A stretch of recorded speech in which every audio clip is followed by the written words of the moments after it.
Well, you got some. You've actually got. I forget you've got fans. Like, Yeah. I know that's a bit weird. Mate, even for me, it's weird. Like sometimes I do like look at a message and I think that's nice. Yeah. Do you know what I mean? Like it's a bit odd, but Does it catch you off guard a little bit? Sometimes? yesterday, I got out of the car and this guy was coming towards me, 2 dogs, and he had one off the lead. It was a bit awkward because my dog was off the lead and I could tell my dog didn't like his dog, and the bloke went, "Oh mate, I got to shake your hands," and I'm thinking, "Fucking what?" And he's like, "Oh no, you're smashing him out." I was like, "Oh, thanks mate." Like shook his hand in that, and he's like, well, "Yeah, I can see, you know, then you got the next one coming up. Good luck on it. You're doing this and that." And I was like, "Oh, this is weird," but I was like, "Yeah, thanks." And I was like, "I better go because you know I was sitting there thinking my dog's about to kill your dog." But is that? Do you when you walk out the house? Is there, because in the UK MMA I feel is nowhere near what it's going to be. Do you feel that, or is there a lot of people that know who you are, come up to you?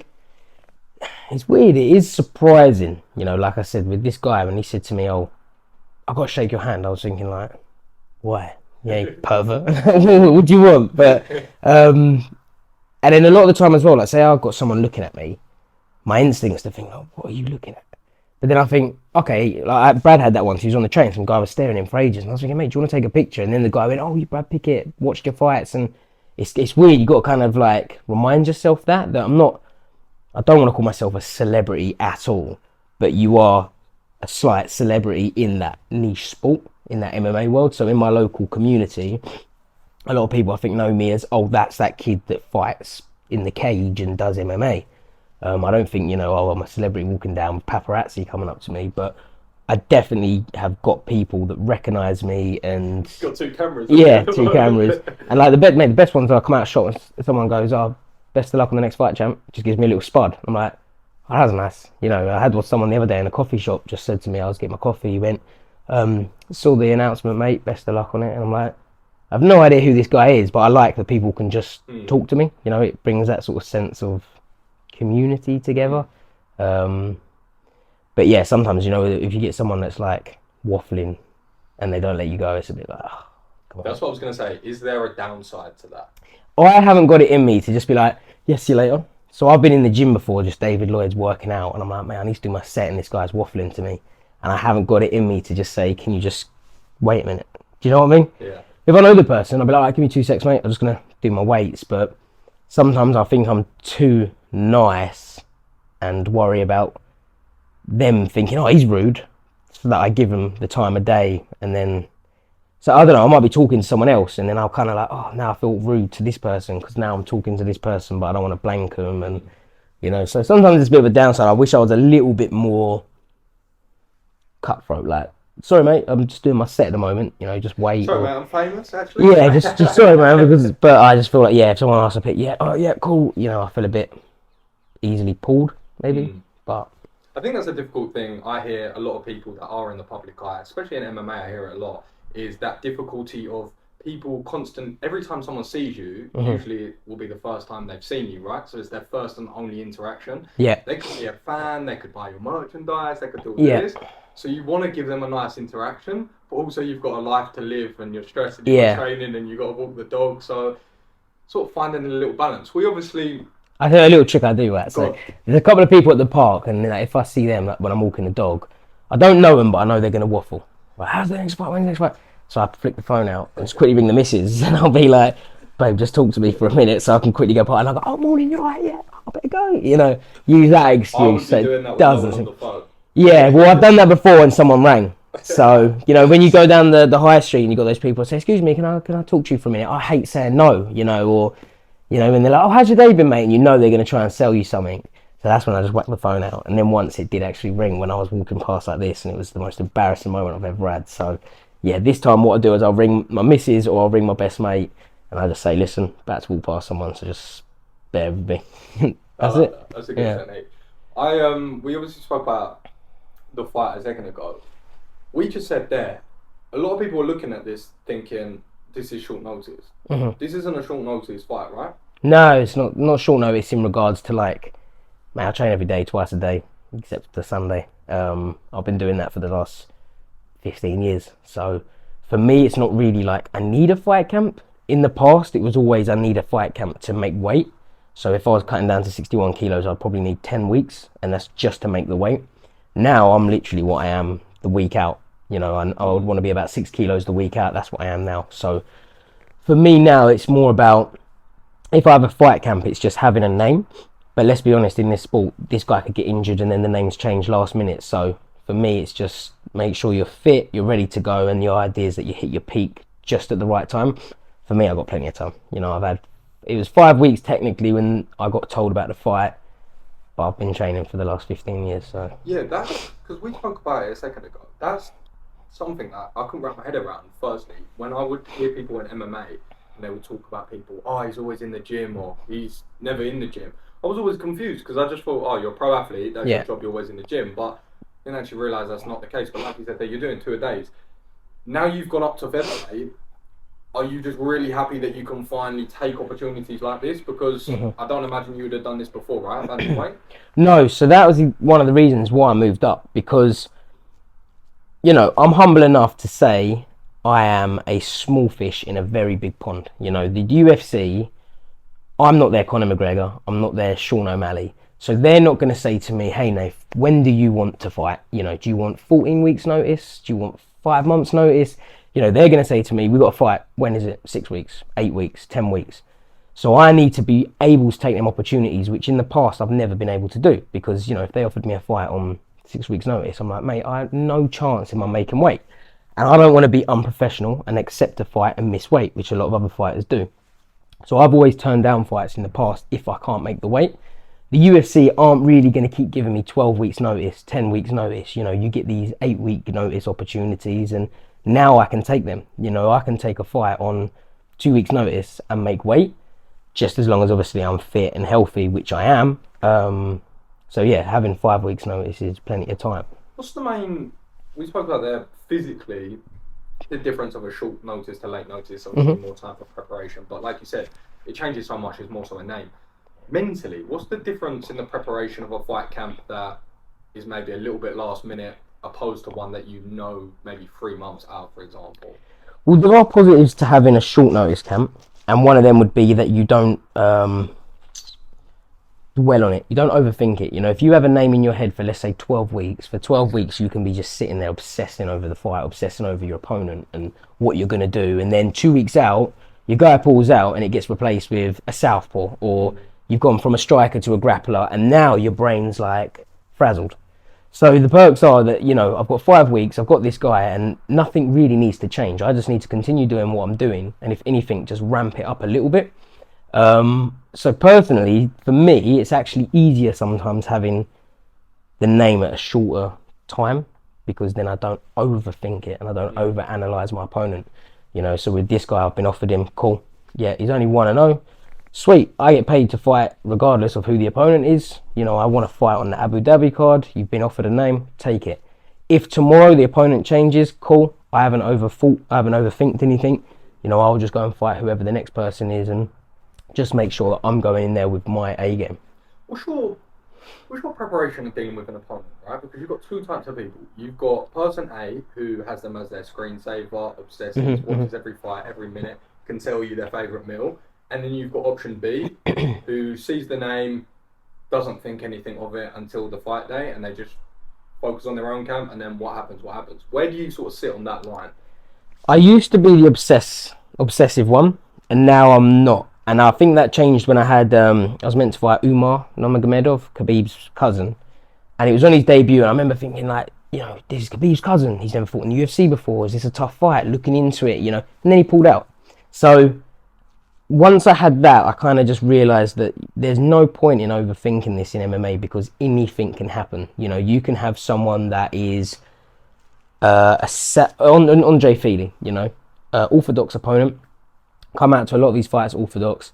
With me comes out southpaw. You know, I was like, what's he doing? That wasn't the plan. So you've got to be able to adapt to that. So now I don't obsess over the opponent. What I do is I obsess over making myself better and making myself be able to handle myself with anyone in the world, whether they're orthodox, southpaw, boxer, kickboxer, grappler.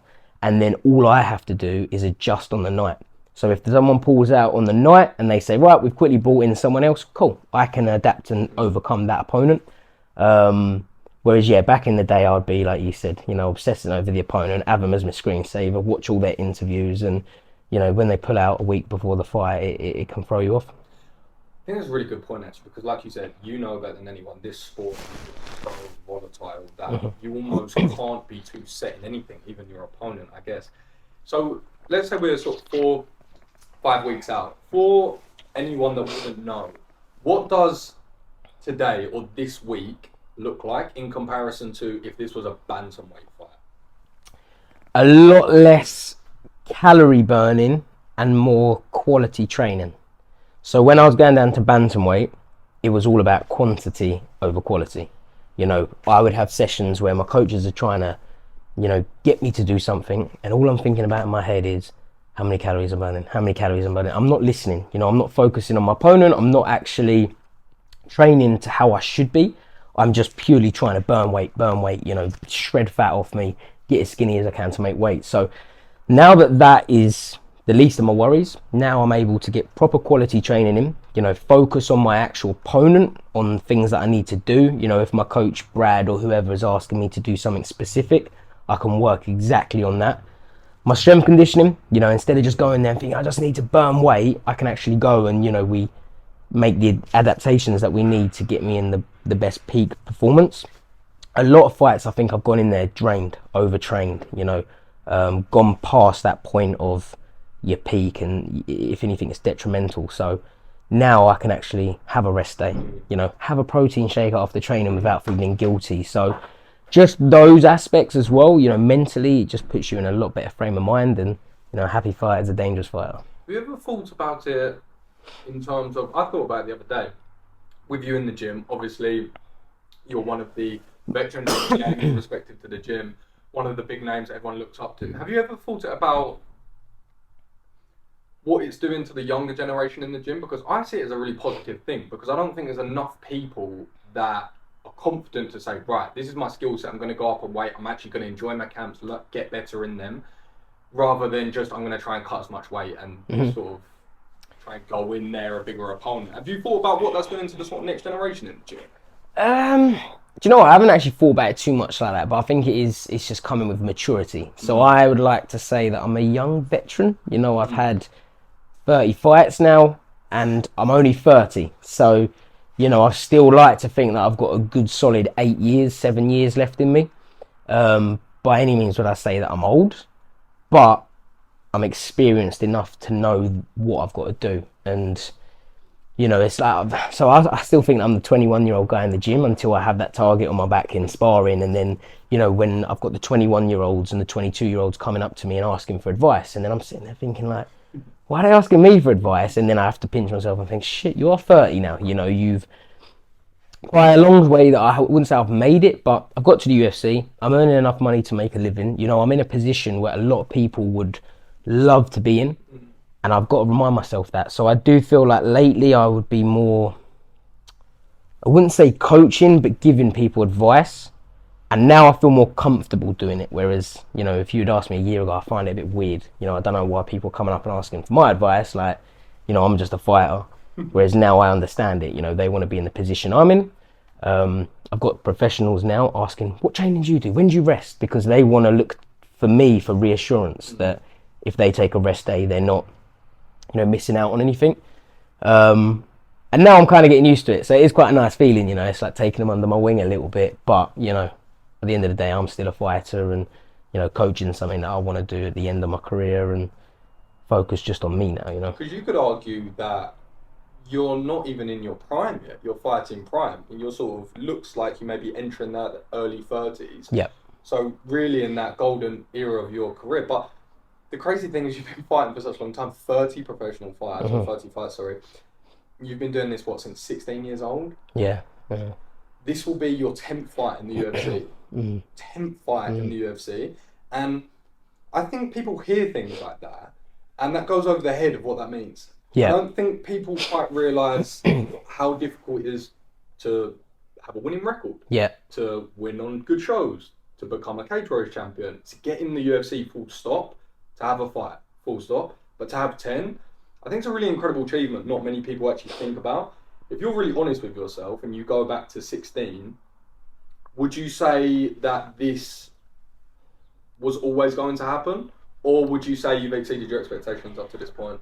So when I first started, when I was 16, before I'd even gone into the gym, all I was a fan, right? And I said to my dad, I said, I'm going to start training. I'm going to be in the UFC and I'm going to do this as a living. This is my goal. And he looked at me and sort of thought, just talking shit, you know, he's going to be back playing football and trying to go out drinking with his mates soon. But I've achieved that. I've achieved my dream of making this my my income. You know, I am a full-time athlete. I've earned quite a decent amount of money through training, through fighting. You know, I got to the UFC, I was Cage Warriors World Champion. You know, I've been on the main card at the O2. I have achieved my dreams that I set out, but now them dreams have changed. So that's only just scratching at the surface. You know, now I want to be the UFC World Champion. So my dreams have now gone on, but I've well and truly passed what I intended on being. You know, for the last 10 years I've been doing what I love for a living, and that's all I wanted to do from the get-go. You know, I don't want fame. I wouldn't mind the money that comes with it. You know, I wouldn't mind the opportunities that come with having, you know, a big following, but I don't want fame. I don't need people telling me how good I am. I don't need a Ferrari. I just wanted to make a living out of being an athlete. That's my first and foremost, you know, goal in the sport. Now I do want to become UFC World Champion. You know, I want to build a legacy. I want to have, you know, when I have kids, for them to go, my dad was a UFC World Champion, or my dad was #1 in the world, #2 in the world, whatever.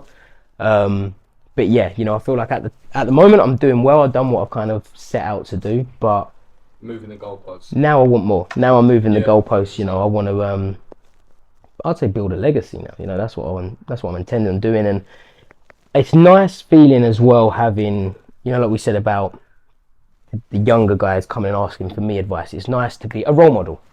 I quite like that feeling, you know, especially if people are giving me positive feedback. You know, when I've had guys that I've trained because they've had, you know, some rough times, or some young kids that have been bullied, and, you know, you go and do a session with them and then the mum texts you saying how much, you know, you've done for her son and stuff like that. That brings me a lot of happiness. So for me, I think that's what I want to do. You know, I want to have a legacy and be able to help the world leave it in a better place than when I came. When you have a look at your sort of, because I say it again, but it is 10 fights. There's a lot in the UFC. Like, that is a lot of fights in the UFC, in the premier organisation. Yeah, it's hard to even stay around that long, let alone to get wins and finishes and whatnot. So it's an incredible achievement in itself. But if you were to, it's maybe not an easy question to answer, but if you were to look at yourself when you first got into your UFC, your first fight to your 10th, what do you think is the biggest change in you personally? Not necessarily your skill set, maybe just you as a person. I'd say the biggest change is just as in growing up in my outlook on life, if that makes sense. So I'd say I've matured a lot in the last 5 years, which is how long I've been in the UFC, but not necessarily in the training as much. It's just more in life. You know, I think my motivations changed. You know, I'm a less selfish person. You know, I think a lot of positive has come from that, and I think that is because now I'm at a stage in my life where, you know, you are a role model. You are. Before I was in the UFC, this was just a hobby, really, because I wasn't making a living from it. You know, I wasn't working either, but I had about £5,000 a year that I was living on.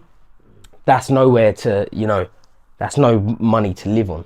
Now I'm at a place where I'm like, okay, I've got my own mortgage, I've got my own place, I've got a dog, I've got a wife, you know, I've got responsibilities. So I feel like since I've been in the UFC, I have grown up, and I think that's just where, you know, I've now made it to that point where you're making a living now. You know, you got to go out and fend for yourself. You know, you're not living at your mum and dad's anymore.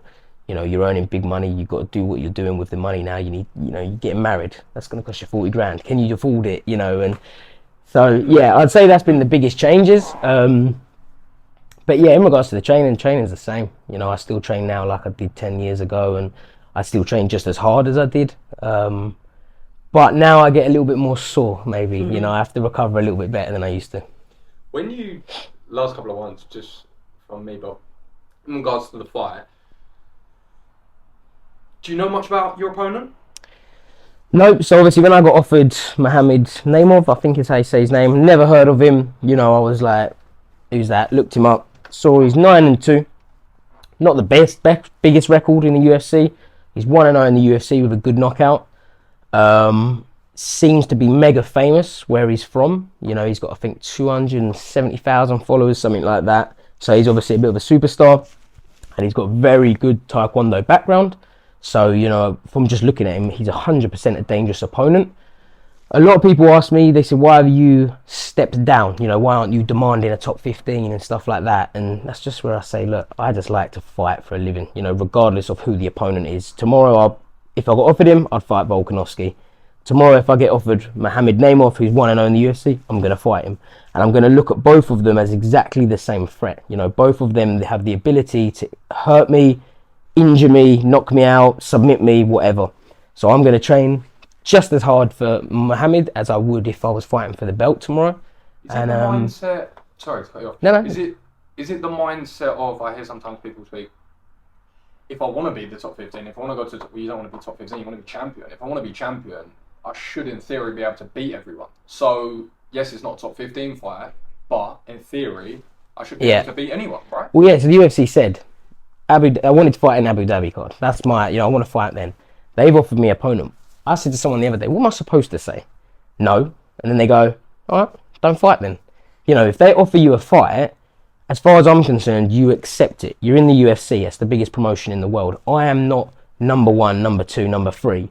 You fight whoever they give you. You know, if tomorrow they said to me, you are fighting Josh Emmett, Ilya Chapora, any of these names in that top 10, yes, I'll accept it. If they offer me someone who's not in the top 10, not in the top 20, someone who's making their debut, I accept it, because at the end of the day, I work for the UFC. The UFC are my employees. They tell me who I'm fighting. I give them the thumbs up. You know, you'll never see me turn an opponent down and say, I don't want to fight that guy. Maybe when I'm number 1 or number 2 and I'm about to get, you know, title contention, then I'll be a little bit more strict with it. But yeah, at the end of the day, I get paid to fight, and that's what I'm doing. You know, the UFC offering me a name, I accept it. Does this come under honeymoon status? So, honeymoon status, I don't think I'm going to get away with that one. So, I am going to fly the missus out to Abu Dhabi, but then we're going to go to Mauritius as well. And hopefully with a nice 50 G's bonus. You know, I look to knock this guy out, make it look pretty spectacular, and go and spend some money in Mauritius. I know that you fought in Abu Dhabi before, and this is actually the first time with a crowd, right? Yeah. What's the main, obviously the last time you fought is on your home turf, London, main card, that's as big as it gets for you. What are the main differences between going from that, the creature comforts of home, to somewhere that is so different, like Abu Dhabi? So there are a lot of differences. Obviously for me, I always want to fight in front of that home crowd. You know, that gives me that extra little spur of life, you know. But when I'm in that cage, regardless of where I am, it's the same job. So for me, it doesn't change a thing once I'm in there. But, you know, it's not as nice coming out and, you know, oh, this isn't my home crowd. But, man, I've been to Abu Dhabi. The people there are so nice. They're so friendly. You know, they're so accommodating. So, you know, if there's a place where I'd like to go to fight, it's Abu Dhabi, you know. Anywhere in the world, you know, you're going to get the same out of me. You're going to get the same performance as I would fight anywhere else. But it's just the little home luxuries on fight week. You know, you can never beat being in London. Have you actually, last one, have you thought about actually this card? Because I was scrolling for it before we chatted, and obviously I knew it was a pay-per-view, I knew it was in Abu Dhabi, I knew it was big, Charles was there, I actually had a look through the card, and this is huge. So have you thought about what an incredible opportunity this is for you? Yeah, so for me it's bittersweet, because the better the card is, the more exciting, but the lower you are. You know, so if they put you on a card that's not that exciting, not that great, you higher up the card and you've got more chance of the fight of the night. So you've got more chances of standing out. Whereas with this card being so stacked, it's an absolute privilege to be on, but it is one of those where it's like, imagine trying to get fight of the night with all these guys that are on the card, you know, imagine trying to get performance of the night with all these guys on the card, you know, it's a little bit harder, and I guess there's a little bit less limelight, but, you know, it's an amazing opportunity to fight on such a big card. You know, when I had it on the Khabib versus Justin Gaethje retirement fight, you know, it's a pretty special thing, and, you know people are going to be tuning in, so if I can get a load of new fans and a load of new views from it, and people know my name, you know, that didn't know before, then that's a win-win for me. How does it go? I believe it's going to be second round TKO for myself, obviously getting the win. And I think one of my most dominant performances yet in the UFC.